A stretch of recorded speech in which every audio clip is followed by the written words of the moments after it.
Thanks, everyone, for your patience this morning. We had, obviously, as you can tell, a tough time getting a quorum due to the weather and traffic. And I know we have 7 physically sitting. 3, 4, 5. Yes, okay. We have 2 bills on the agenda. On the agenda this morning: SB 36, SB 40. We're going to start with SB 40. Let me give members a heads up about an administrative note for later on. An issue has come up with Senate Bill 80, which you recall is Senator McCoon's bill that has to do with the DNA analysis. Recall that we went ahead and the substitute that we passed includes really House Bill 299, Representative Chairman Neal's bill on behalf of at the request of the GBI. We also, in our discretion, added on House Bill 402, which is the what's being called the expungement bill. A structural issue has arisen with that portion of the substitute, so I want members to be aware of the fact that after the committee reports are read this morning, and I've spoken with the author of 402, the Vice Chairman, Mr. Hatfield, that it's the chair's intent to move after committee reports are read this morning to move to recommit Senate Bill 80 to the House Judiciary Non-Civil Committee, to this committee, and then I'm going to make another parliamentary request at the time, effectively announcing a meeting of the committee in the anteroom, and it's the chair's intent to present a substitute that simply has House Bill 299 on it as a standalone, as a substitute for Senate Bill 80. If anything is unclear about that, because I don't want that to be delayed. The 402 portion of that, the expungement portion, is very important, but I don't want any structural issue to go ahead and endanger Senate Bill 80, which is effectively House Bill 299 at this point. So if any of that's got you confused, there's a good reason for that. Go ahead and ask me after the meeting, but I think it'll be pretty straightforward once you go ahead and see the substitute. It will be Senate Bill 80, House Bill 299 as a new substitute for Senate Bill 80, and just look for the announcement. With that, let's start with Senate Bill 40. I understand there's a committee substitute in your folder for Senate Bill 40. Let's just go ahead and confirm that. It is my further understanding that the substitute that you have, LC 294824ERS, the House Judiciary Non-Civil Committee substitute for Senate Bill 40, is effectively House Bill 87 as it passed out of the House, with the exception of one technical change by the House author, Mr. Ramsey. So with that, what I'm going to do is ask Mr. Ramsey to speak to that change, to that one change. I will ask members if they have any questions regarding that change, and then we'll proceed to a motion, given the fact that it's not new subject matter, as we all know, and then get to Senator Carter's 36 in as expeditious a manner as we can. So, Mr. Ramsey. Thank you, Mr. Chairman. And yes, LC 294824ERS is the bill that we worked on for many days and many hours, debated and amended, and ultimately passed out of the House. It is that bill verbatim, with the exception of one change, which is on line 419 to 426. All this is a change that is only necessary if Chairman Willard's evidence bill does not pass. It's truly a technical change that allows for the use of certified documents to prove immigration status. This is really a belt and suspenders in case the evidence bill doesn't make it this year, and that is the extent of the change in this bill. Otherwise, it is the bill that we debated in this committee, passed out of this committee, and passed out of the Georgia House a couple of weeks ago. So with that, Mr. Chairman, I'm happy to answer any questions on that. Any questions from Mr. Ramsey about the change on how 419 to 426, Ms. Benfield? Yeah, I just want to make sure I understand. So this is the sub to Senate Bill 40 we've got in our packets is the same as House Bill 87, right, as it passed the House. So the exemptions for agriculture and other aspects of the Senate bill are no longer in this correct. version. This is the bill that we passed out of the House, and yes. Thank you. Yes. Any further questions for Mr. Ramsey? Seeing none, Mr. Setzler. Mr. Chairman, I'd like to make a motion of due pass the committee substitute to Senate Bill 40, LC 294824ERS. Mr. Setzler makes a motion of due pass of Senate Bill 40 by substitute LC 294824ERS, second by Mr. Coomer. Are there any amendments? Seeing none, are there any further discussion? Seeing none, all in favor of the gentleman's motion signify by saying aye. Aye. Opposed? Nay. I'm sorry, Ms. Benfield, I saw your light. Was that a computer? Are we not having any testimony from the public on this? Well, not on this, because we've already passed this bill effectively. I mean, this is House Bill 87. We've already been through that exercise with House Bill 87. There's no change whatsoever other than the 419 to 426. So we'd be repetitive at this point. All in favor of the gentleman's motion signify by saying aye. Aye. Opposed? No. The ayes have it, and the motion is adopted. Let's move to Senate Bill 36. Representative Carter. Let me tell you what, I'm sorry, Senator Carter, going back to old days. It was, I was going to say, I thought I was paying a compliment, but apparently maybe there's a divergence in our opinion on that. That's all right. I'll be back in 20 seconds. Yep. Senator Carter, what we're going to do is, what I'm going to ask you to do, if you would, is to, understanding that there has been exhaustive and no doubt exhausting hearing on this at subcommittee, what I'd like you to do is to take a few minutes and give us a high-level look, a high-level description of Senate Bill 36 from the point of view of your original intent of the bill, understanding that the bill's been through significant revision. What I'm then going to do after you take, whatever time you'd like, I'd ask if you could to keep it to about 5 minutes if you could. What I'm then going to do is turn it over to the chairman of the subcommittee, Chairman Setzler, for him to speak to the subcommittee substitute to Senate Bill 36, and then we'll march on from there. I think at that point, then we'll go to questions from members, either to you or to Chairman Setzler, depending on what's appropriate at the time. Obviously, we want it to be an organic conversation. But that starts with you, so Senator Carter, Senate Bill 36. Thank you, Mr. Chairman.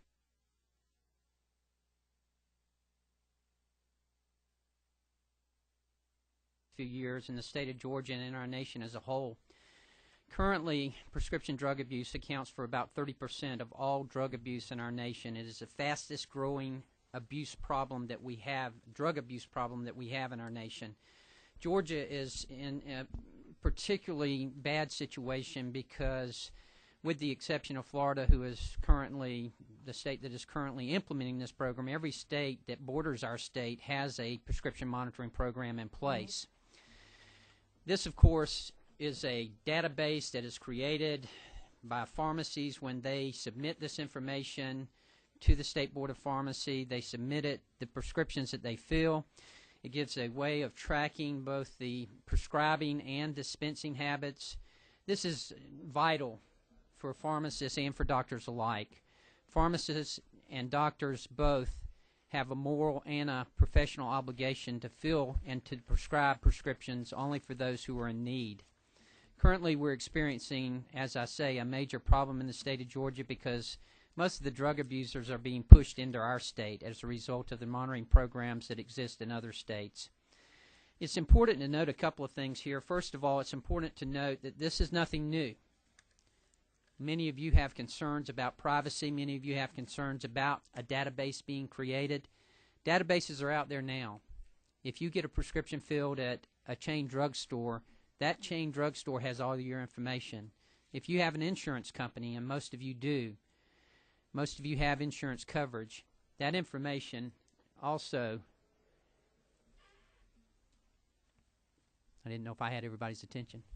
You do. Thank you. That information also is accumulated by that insurance company and is in a database.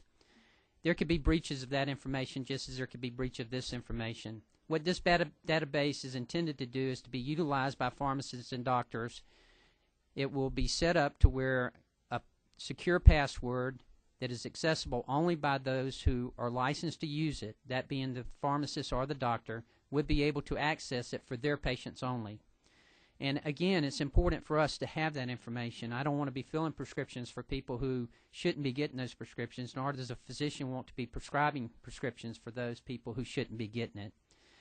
Right now we have a number of what are called pill mills opening up in our society, in our communities, and they're infesting our communities, bringing along with it the drugs of abuse, the crime that goes along with that, and often the things that we don't want in our communities. And as I say, they are infesting our communities. You have one open up. They are rogue doctors who are there for no other reason but to prescribe pain pills and drugs of abuse that are going to be sold and used by these people.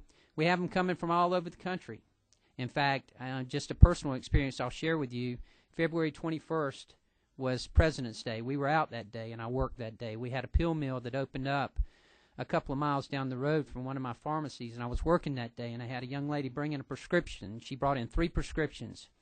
2 of them were for oxycodone. One of them was for oxycodone 15 milligrams, number 30, which I didn't find too alarming.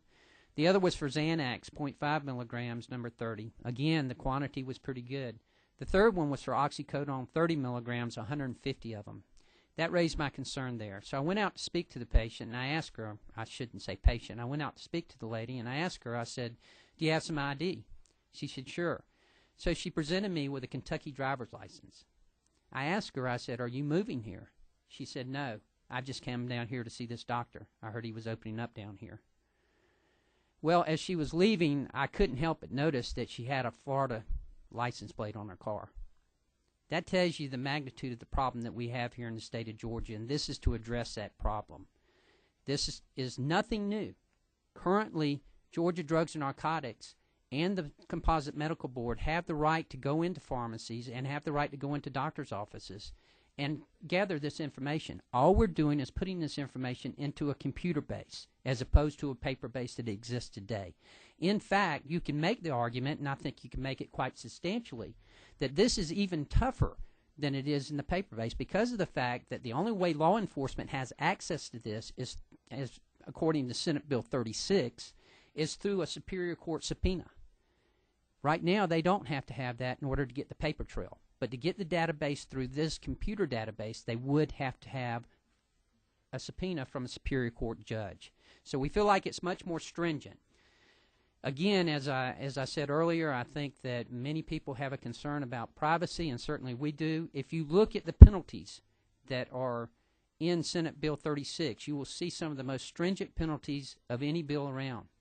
You'll see that there's penalties in there for misuse of this, substantial penalties to the tune of 5 years imprisonment and a fine of $250,000.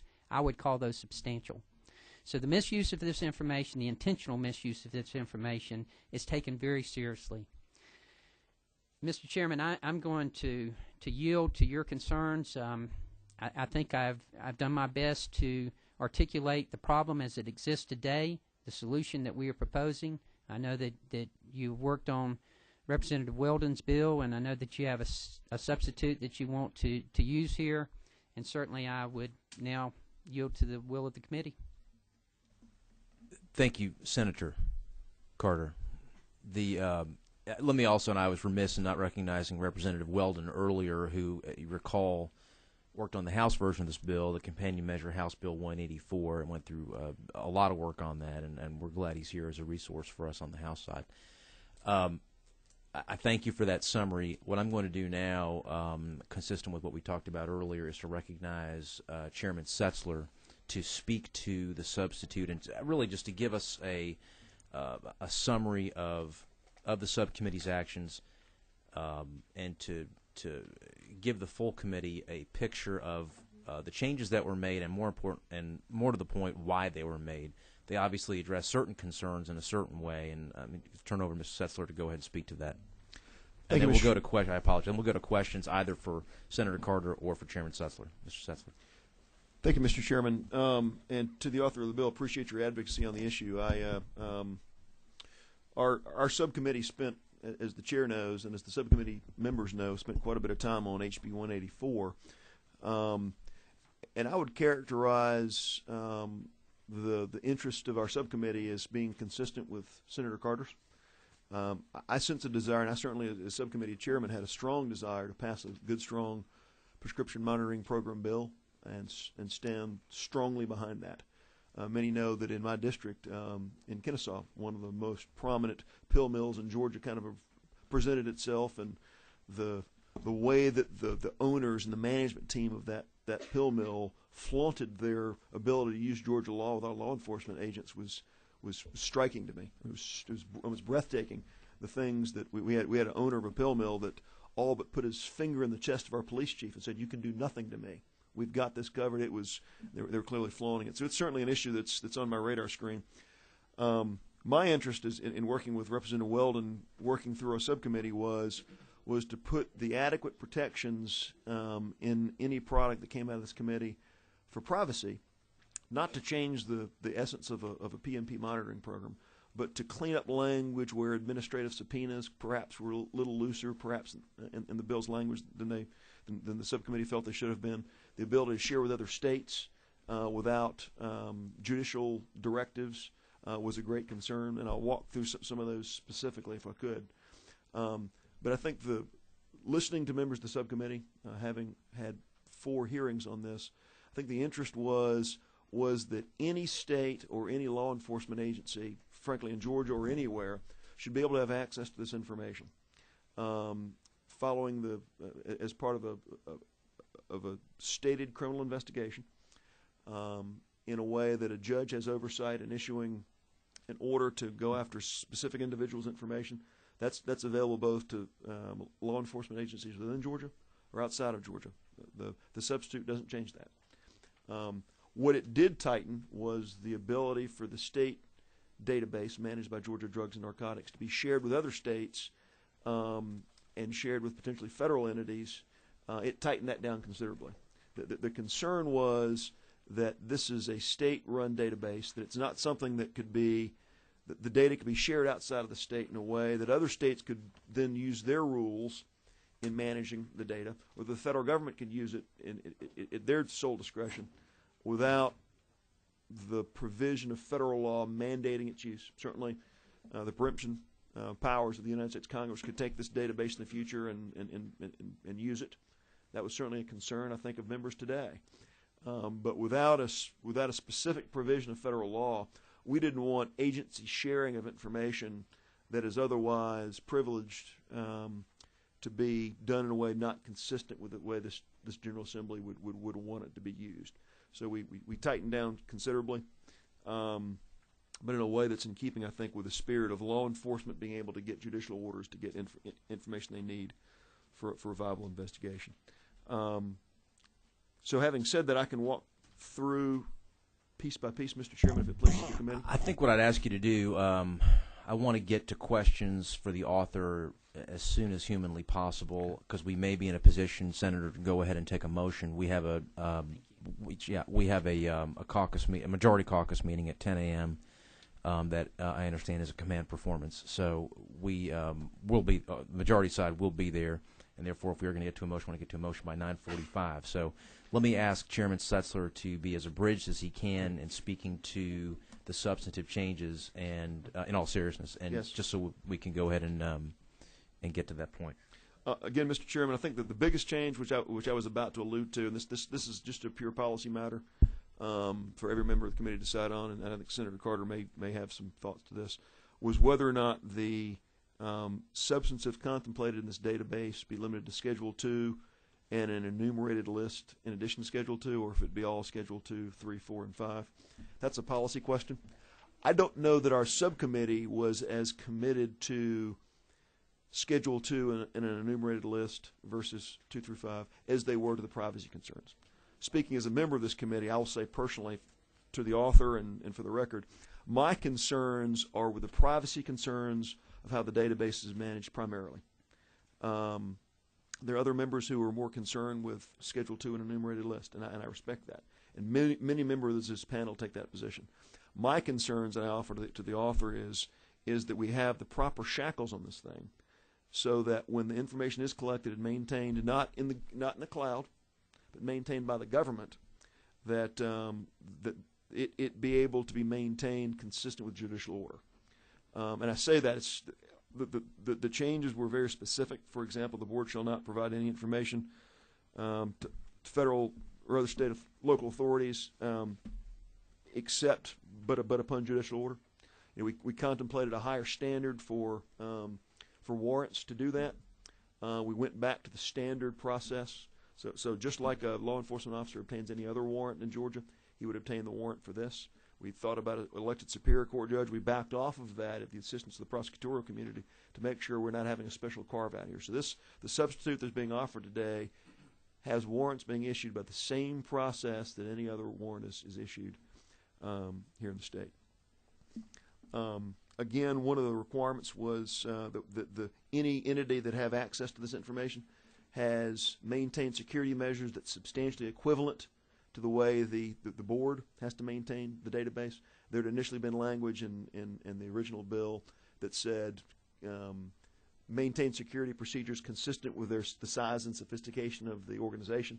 We didn't think that was appropriate. We feel like if you've got access to the data, you should maintain the same level of security no matter what level you're operating. An additional change was, as we talked about this, there really are two issues in question. There's the issue of pill mills, and there's the issue of individuals doctor shopping and pharmacy shopping, legitimate pharmacists and doctors. And the pill mill issue we felt like needed to be addressed more broadly, and added a provision to this consistent with what some other states have done, is that there's a tracking at the wholesale level that is as prescription drugs are sent down to a dispenser, i.e. a pharmacist, that there be a level of accountability, which is already done at the federal level, but that it be provided as part of the database, that so there's some accountability of dispensers, that if they're cooking their books, there's another level of visibility of all the drugs that are sent to them. So if you've got corrupt dispensers, there's a level of accountability there as well. I think further adding the protections. Those are largely the changes, and I would certainly offer to Senator Carter, if there's some concerns he has with the substitute specifically, I'd certainly love to hear those. This is one of those issues where, reasonable minds differ, and sometimes you just agree to disagree. I mean, I honestly, I think to the disinterested observer, stepping back at 30,000 feet, as I said before, I heard Senator Carter's concerns, and I thought they were very valid. I've now heard, Representative Setzler's concerns, and you've got competing interests here, which frankly I think there's great validity in the divergence of opinion. So. A good conversation and an important debate. What I want to have is questions now, either for the author or for Representative Setzler. The author obviously is under no duty to defend the subcommittee substitute. I don't want the author to think that in any way, shape, or form. Thank you very much. Yes, sir. So I just want to make sure that's clear, simply for the interest of getting a motion and moving on potentially. So I just wanted to make sure that's clear. So let me get questions from the committee. Mr. Coomer. Thank you, Mr. Chairman. Thank you, Senator. Just a couple questions about a few comments that you made specifically this morning. The first one, I believe I understood you to say that presently law enforcement officers don't need a subpoena to get access to prescription information. Did I understand that correctly? Mr. Chairman, if it's okay, I've got Rick Allen with Georgia Sure. Drugs and Narcotics here, and Absolutely. he may be able to help us with some of these answers. Excuse me, sir. Let's say we're law enforcement. When we go in there, we're representatives of the board, pharmacy board, and since the inception of this agency, we've been able to go in. We do inspections of all prescription records. We're able to look at files, and we just are able to access all the prescription information as part of our investigations. And can the pharmacy board then share that with law enforcement? If they subpoena it. Okay, so a subpoena would be required for law enforcement to obtain that information. Yeah, or do an official request, yes, sir. Okay, so that actually then wouldn't be a change accomplished by the bill. Would not change the process for law enforcement getting the information. No, it would have to be a court, Superior Court request. It's basically a request from the head of an agency or the head of a unit. So you would not need a subpoena? No, sir, not for this. Are you sure about that? Yes, sir. Okay. The second question to the author, again, just to clarify, you mentioned that the moral and ethical obligation of pharmacists to prescribe drugs only to people with legitimate pharmaceutical need. Pharmacists don't prescribe drugs. I'm sorry, to dispense, excuse me. Thank Yes, you. sir. Do you agree that pharmacists also have a legal obligation to only dispense drugs to legitimate pharmaceutical patients? Yes, sir, that is what I said. Oh, okay. Well, I heard you say ethical and moral. I wasn't sure if you included legal, but you do agree that they have a legal obligation as well. I do, and I believe it was. I believe I used the words moral and professional obligation. Okay. Thank you. I have no further questions for this. Thank you, Mr. Chairman. Recognize Majority Whip. I want to thank the Majority Whip for joining us this morning and helping us with a quorum on a bad weather day. Mr. Whip. Well, I always appreciate the opportunity to come down here. Y'all have very interesting bills. It is not boring. No, you're It is never never wrong. boring in this room. On this committee. Quite frankly, Mr. Chairman, I'd just like to hear Senator Carter's any concerns he had about the substitute, if I may. Well, thank you, and I would like to speak on just a couple of things. First of all, I'd like to speak on the schedule situation as far as including just certain drugs, and this is certainly something that has been talked about. And by the way, if I could mention, Mr. Chairman, Senate Bill 36 is a bill that originated last year, in my first year in the Senate, and that I worked with on a subcommittee consisting on arguably some of the most conservative members of the Senate at that time. Senator Preston Smith, Senator John Wiles, and Senator Judson Hill and I came up with this bill. So it is a compromise bill, if you will. But one of the things that we discussed heavily was the schedule situation. And when I mentioned the drugs oxycodone and Xanax a minute ago, that really covers oxycodone as a Schedule II drug, Xanax as a Schedule IV drug. Including all schedules in here is extremely important because even if what's referred to as the trinity of drug abuse these days is essentially oxycodone, Xanax, and Soma. That's what they refer to on the streets as the trinity of drug abuse. And that would cover all schedules. Now, if we don't cover all schedules, then you're just going to have a shift of the drugs of abuse. Soma has been around forever, and it was never abused. But because it was not scheduled federally, then they started abusing it because they could get around it. Now, we have it scheduled here in the state of Georgia, so we've got that part of it covered.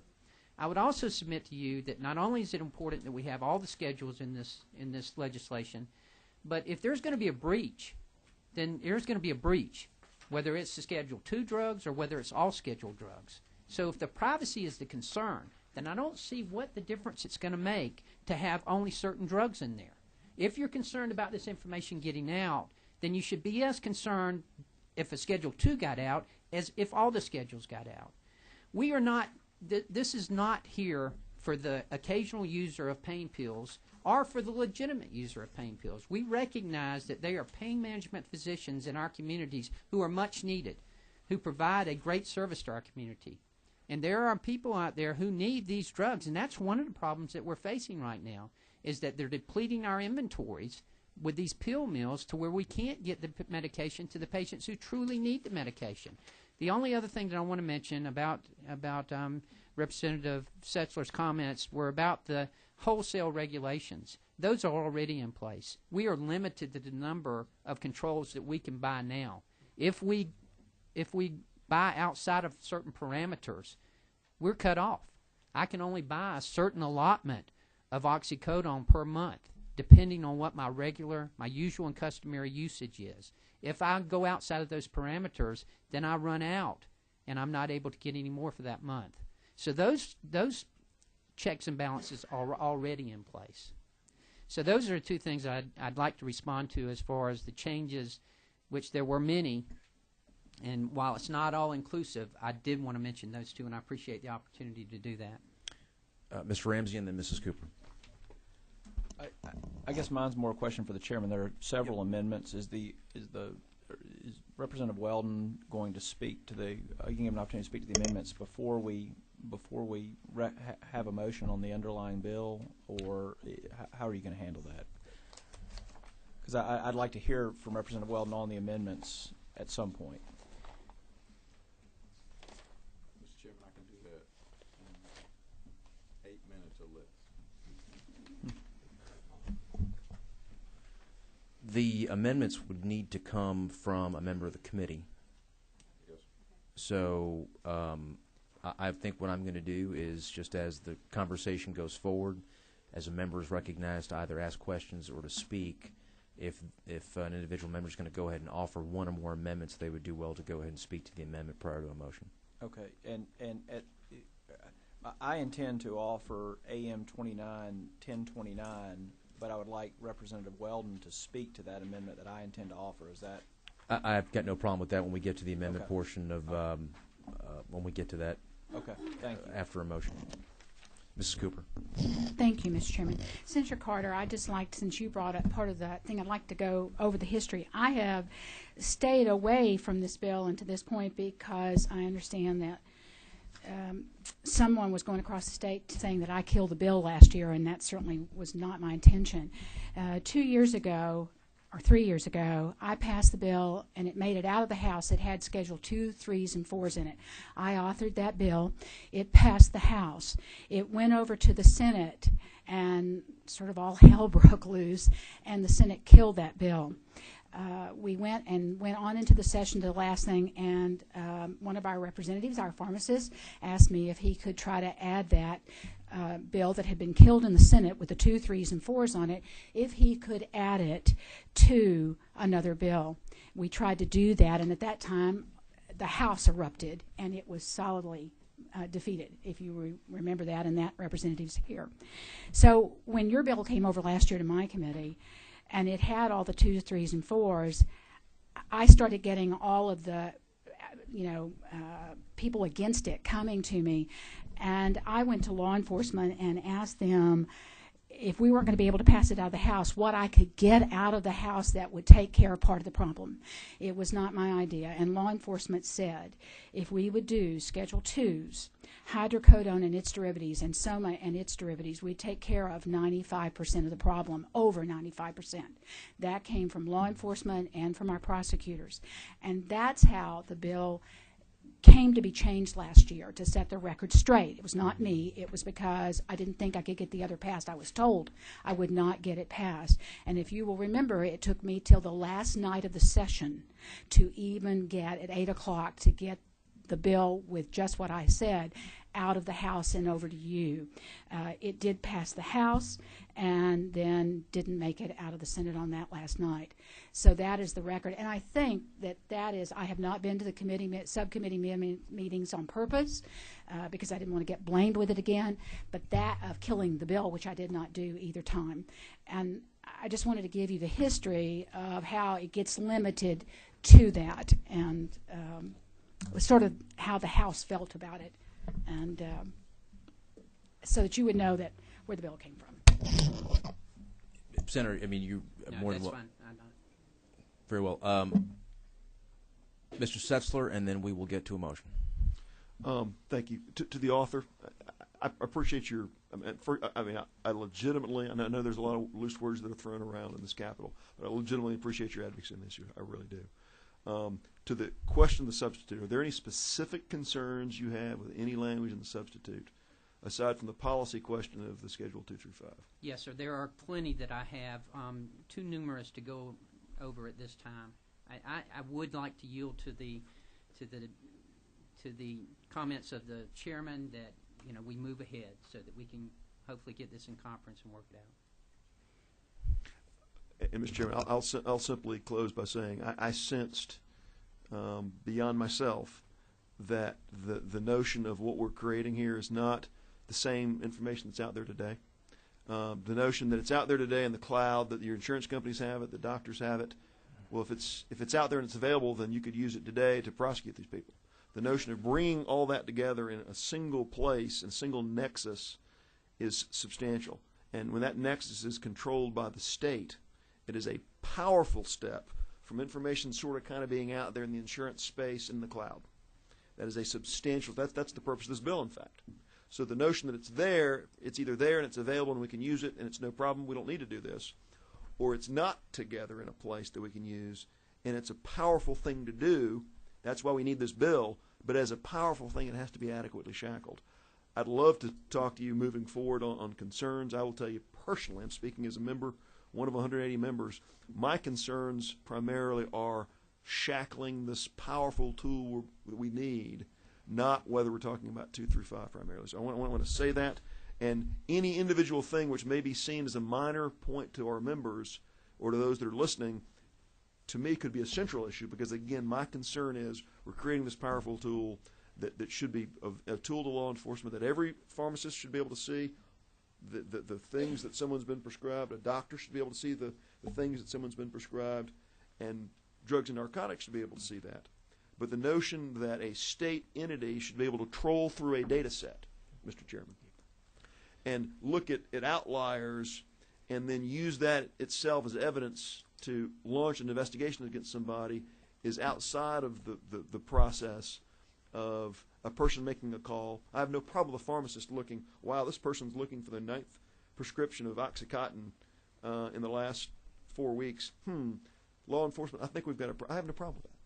The concern I think that some of the privacy advocates had, me included, was that the state be able to set up a database with certain data queries that says, against the millions of people who have been prescribed things, that a query can be run that flags people that then becomes the basis of an investigation. Mr. Chairman, can you show me where that is in Senate Bill 36? Senator, Mr. Sessler has the floor. I'm sorry. No, I understand. And let me just tell you, this bill, and it's been here, this is not the first time. This bill conjures up passions in people on both sides, and like I said before, I think it has the best of intentions, really, from both sides of the issue. I truly believe that. I just think there are differing approaches, but we have a process here, and we're going to let that process work. Thank you. I apologize. I understand, and that's why we're here. We're here for our opinions, so no apology necessary. I appreciate it, though. Let me ask the gentleman to conclude. I lied. I'm going to give Mr. Ramsey the last question, and then we'll go to a motion. Okay, Mr. Ramsey. My question's been answered, Mr. Chairman. I'm in a position to make a motion if now's the appropriate time. It is. Okay, I move do pass on the substitute to SB 36, which is LC 294803 ERS.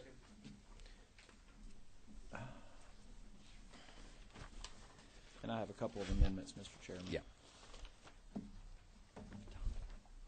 Sorry.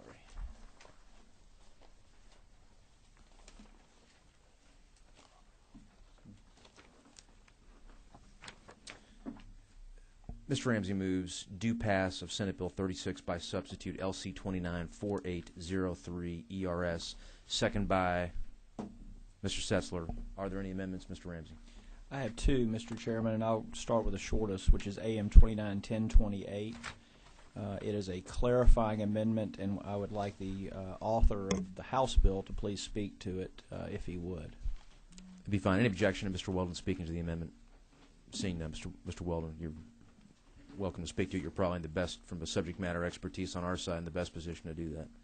Thank you very much, Mr. Chairman. Thank you, ladies and gentlemen of the committee. It's certainly a privilege, and thank you very much, Senator Carter. I appreciate you being here and bringing this bill. The AM 291028. This the language that is in the that was in the bill that passed out of subcommittee and came to committee is a little bit different. I've got it right here in front of me, and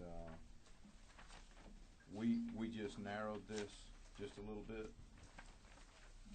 The previous definition of prescriber is this, and I'm sorry to read to you, but I don't think you have a copy of this. It says prescriber means a physician, dentist, scientific investigator, or other person licensed, registered, or otherwise authorized under the laws of this state to prescribe, dispense, conduct research with respect to, or administer a controlled substance in the course of professional practice or research in this state. This is a narrowing of this, and what it does is it takes out some language that's not necessary, and it just takes out the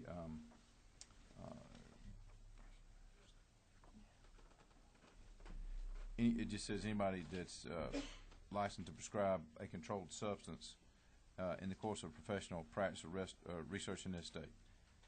It just narrows it, and it clarifies something for the hospitals so that we don't inadvertently include them more than what we intend to. And the bill, as it came out of subcommittee,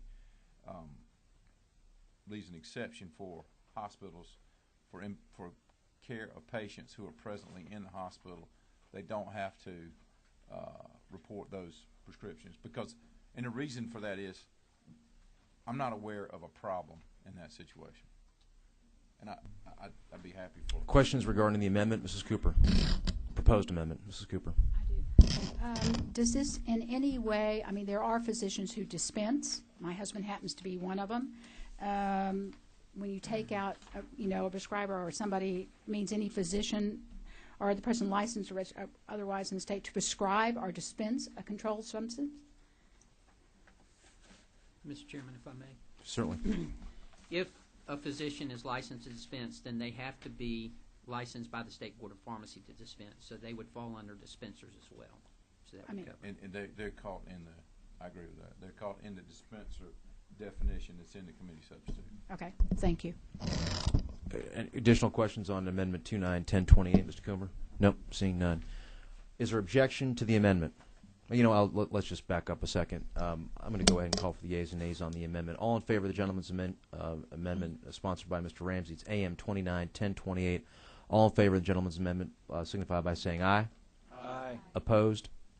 The ayes have, and the amendment is adopted. Are there any further amendments? Mr. Ramsey. Yes, Mr. Chairman. AM 291029, which is an amendment intended to provide a little more guidance in terms of what type of prescription pads are being used. It's an additional security measure to make sure that we're not having forged or modified prescriptions by a person that's not authorized to modify a prescription. And again, I'm going to ask the author, Representative Weldon, to speak to the amendment. Thank you, Mr. Chairman. This amendment, what it does is it requires security paper for anyone who has a prescription written on a piece of paper, and they go into a pharmacy, they have to have it on security paper. Now, the security paper it also requires that it will be numbered sequentially. It'll have a watermark on it, and the Board of Pharmacy is required to come up with a seal showing that it is an approved, they have to have a seal of approval, and that's on lines 73 through 74. Additionally, what it doesn't include is those prescriptions that are called in by a physician, that are emailed in, or are faxed in by a physician. What this is specifically addressed at people coming from out of state, just like Senator Carter described earlier.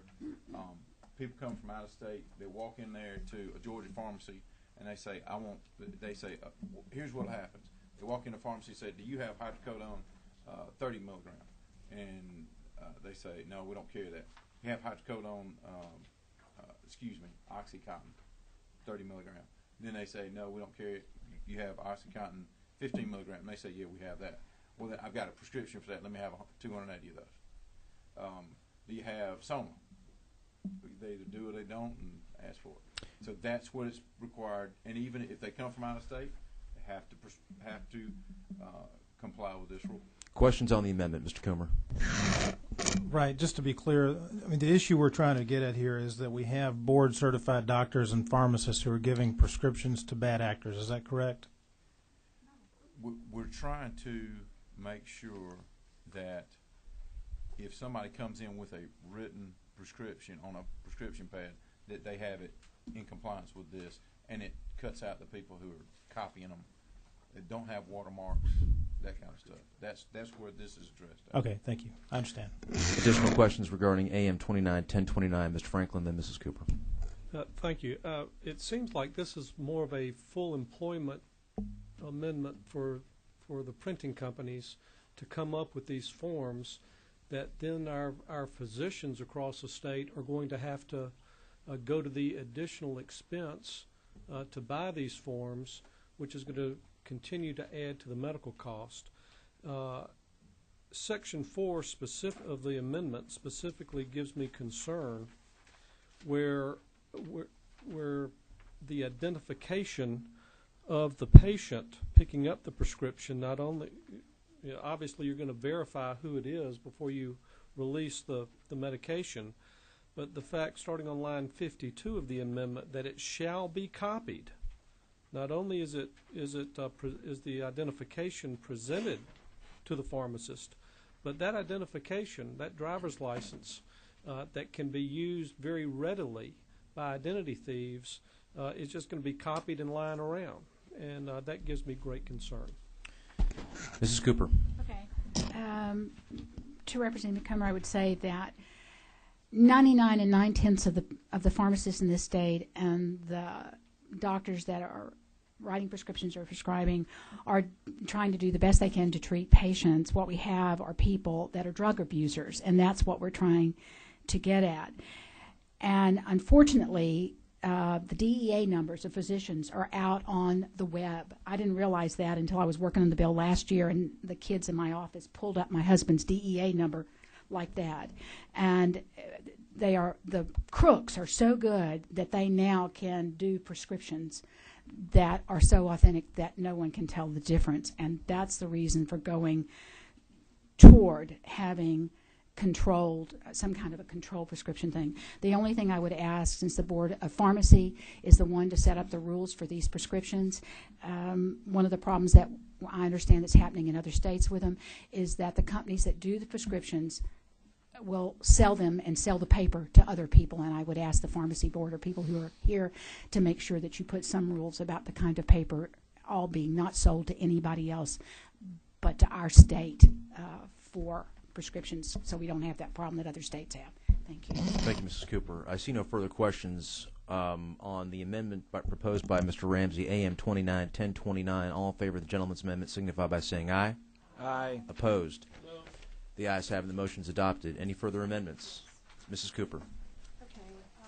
On page, substitute to House Senate Bill 36.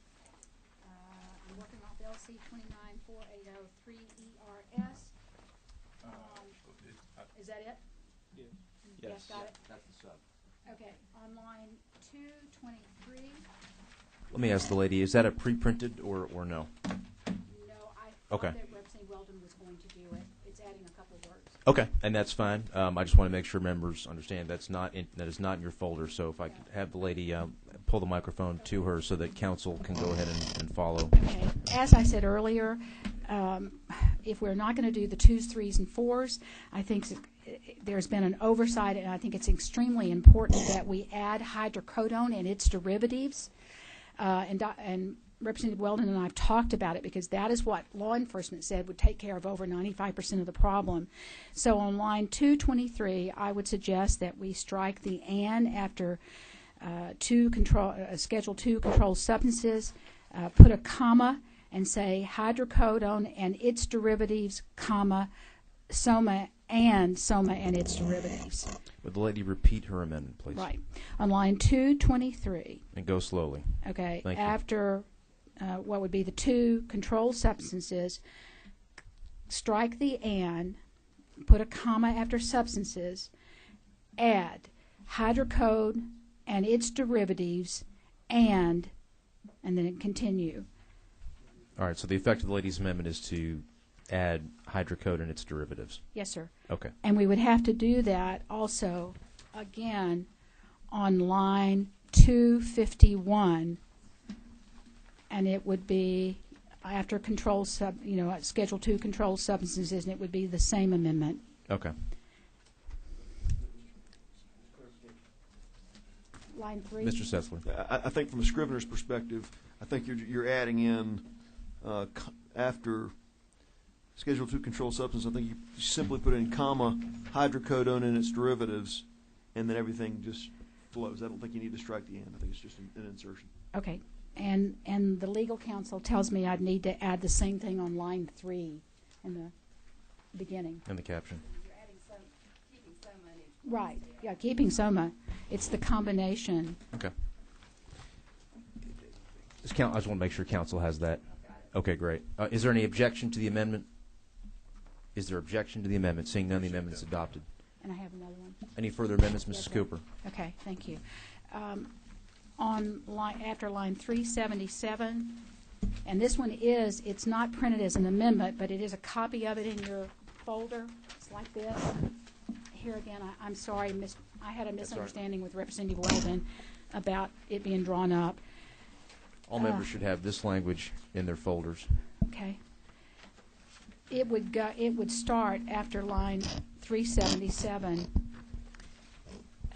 nothing in this code section 61357 through 61364 shall be construed to impede, impair, or limit a prescriber from prescribing pain medications in accordance with the pain management guidelines developed and adopted by the Georgia Composite Medical Board. If we are only going to do Schedule IIs, soma and its derivatives, and hydrocodone and its derivatives, there were some concerns about that doctors might not give patients what they needed for pain. And the Composite Medical Board has a guideline for physicians to follow about administering pain medication. So as I talked to the medical board and other people, they said that they would distribute this and help get this information out if we put something like this in. And it was in the bill that passed last year. And it just reassures doctors that if they're doing what they're supposed to, and if patients have real pain, and they follow what the Composite Medical Board has said is okay, then they're not going to get in trouble, and that they can prescribe OxyContin and so forth. Questions on the Cooper Amendment? Seeing none. All in favor of the gentlelady's amendment?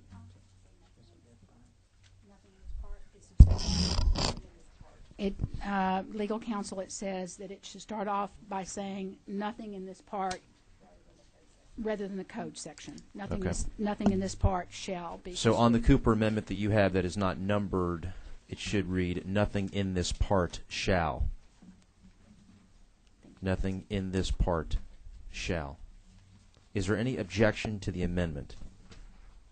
Is there any objection to the amendment? Seeing none, the amendment is adopted. Any further amendments? Mr. Lindsay. I realize I'm somewhat new to this committee, but I was impressed with the discussion regarding the scope of the data bank, and I would like for the committee to consider on line 193. Let me ask you to pull the microphone toward you if you could. On line 193, on page 6 of the substitute 4803. I'd ask that you strike the existing lines 193 through 195 and substitute in its stead, if you would look at Senator Carter's bill as passed by the Senate, which is LC 361779S, line, and substitute in its place lines 191 through 194 of the substitute. Mr. Lindsay proposes the following amendment to strike, looking at substitute LC 294803 ERS, to strike in the substitute lines 193 through 195, and to substitute in language from the original Senate Bill 36, which is also in your folder, and substitute in the language in the original bill found lines 191 through 194. Is that correct, Mr. Lindsay? Yes, sir. Okay, great.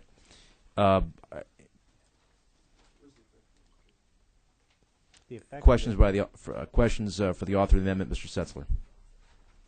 It gets back to the issue that you discussed earlier, Representative Setzler, regarding the scope of the data bank.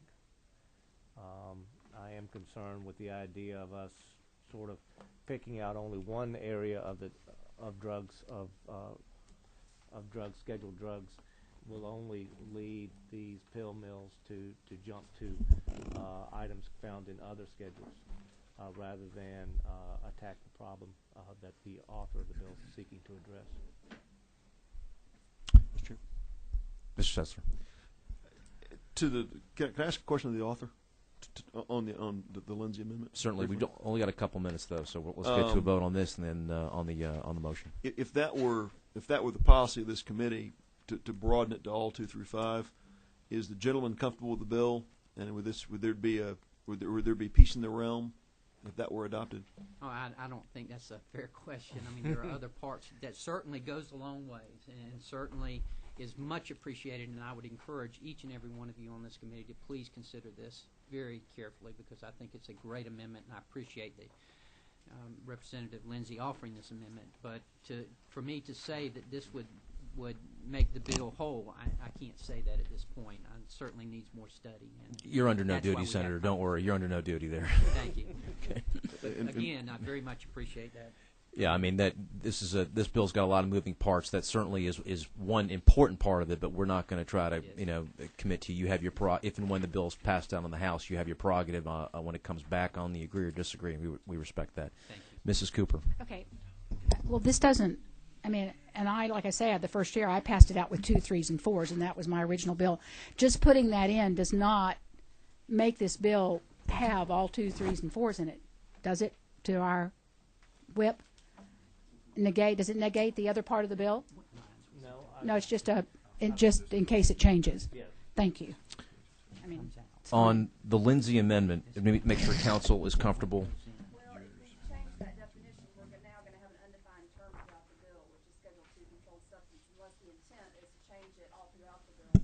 My intent is to change it throughout the bill. If we could, as part of the amendment, also change wherever Schedule 2 is mentioned in the bill, insert Schedule 2, 3, 4, and 5, 2, 3, 4, or 5 controlled substance. Insert in its place wherever we mention simply Schedule 2. I think that's more of a structural, wherever that particular change occurs, it would be uniform throughout. So while we don't have that physically in front of us and it has not been printed, is there any objection by any member of the committee toward the formatting of that amendment? In other words, any objection, not on the underlying amendment, but the ability for council to go ahead and make that change, should the amendment be adopted, for council to make that change in a uniform manner throughout the bill? It's just more of an administrative question. Mr. Ramsey. This is I guess a Scribner's question. Do we need to also remove the references to soma derivatives and hydrocodone derivatives, because I think they would then be covered by, I'm going to lean on the pharmacist for this, but if we do 2 through 5, we no longer have to specifically reference soma, correct? Okay. I would ask that be part of the amendment as well. I don't want to get any broader than where we are, not from a substantive standpoint, but without it being printed, that we can get to the point where it becomes less than productive. So what I'm going to do is ask the author to go ahead and restate the amendment in full so that we have a comprehensive understanding of where we're going on this. Thank you, Mr. Chairman. What I'm seeking to do is, working off the proposed committee substitute 1779S, at lines 191 through 194, strike. No, I'm sorry, I got them confused. 193 to 195. Starting with the proposed committee substitute 4803, at lines 193 through 195, strike that and insert in its place at LC 361779S, lines 191 through 194. Also, wherever within the bill it is mentioned Schedule 2 controlled substance, insert in its place Schedule 2, 3, 4, or 5 controlled substance. Council, is that clear? All in favor of the Lindsay amendment, please signify by saying, Mr. Sessler. To Chairman Cooper, does this not reverse the Cooper amendment completely? This substantively takes Chairman Cooper. I just want to make sure we're all clear on it. It takes Schedule 2 soma hydrocodone derivatives and then makes it all Schedule 2 through 5. It's the substantive question that Chairman Cooper addressed in her amendment. I want to make sure everyone understands this. I would ask Mrs. Cooper to go ahead and comment on that herself, and the members can ascertain that for themselves at the appropriate time during the vote. I just added hydrocodone to what the subcommittee had left out on that, so I think to the whip that this would put it back to 2, 3s, 4s, which was what my original bill did 2 or 3 years ago. Yeah. Is 5's included in the other? Or I would add 5s. I didn't have 5s at the time. The answer is yes. Okay. Does that bring clarity to that issue? It does. To what it proposes, I should say. Correct. Okay. On the Lindsay amendment, all in favor of the Lindsay amendment signify by saying aye. Aye. Opposed? No. The ayes have it, and the amendment is adopted. Are there any further amendments? One last one, Mr. Chairman. Mr. Lindsay. At the request of the House sponsor, I propose AM 33-1079 and ask for the committee's permission to allow Representative Weldon to explain the amendment. All right. Mr. Weldon, if you could very quickly, we are just a little past 10. This amendment provides that this doesn't apply to any veterinarian.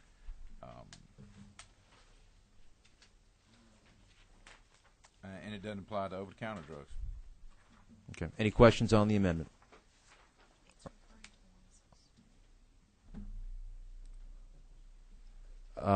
Ms. Bazemore has just let me know that it's actually referring, the amendment itself is referring to the as-passed version, so we should go ahead and amend the amendment so the council can have it refer to the committee substitute.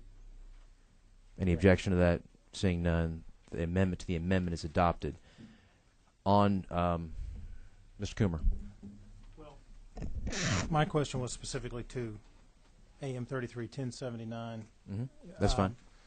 In line 6, there's a reference to Schedule 5 controlled substances. Would that create an inconsistency with the previous amendment? The previous Lindsay amendment? It's my position that it doesn't. Okay. Because this is only over-the-counter Schedule 5. Right, OTC. Thank you. Thank you.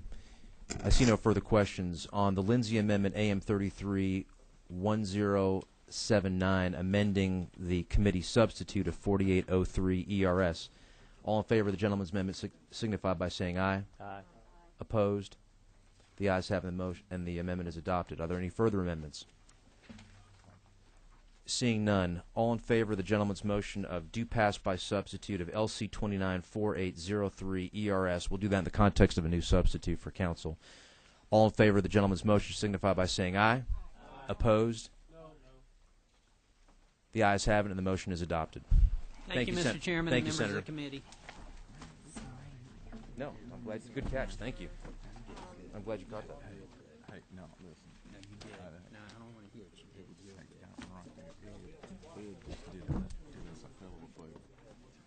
That is awesome. Hey. Yes. Chairman Stevens. Thank you. Y'all know more about that than I do. I don't know how to handle that. Thanks so much. Thank you. Glad we could get those schedules back in there. Yeah. That's huge. Thank you. Thank you. We'll look Yeah, forward to working with you. Yeah, thank you. Thanks, boss. I gotta go to. I have no idea what's going on.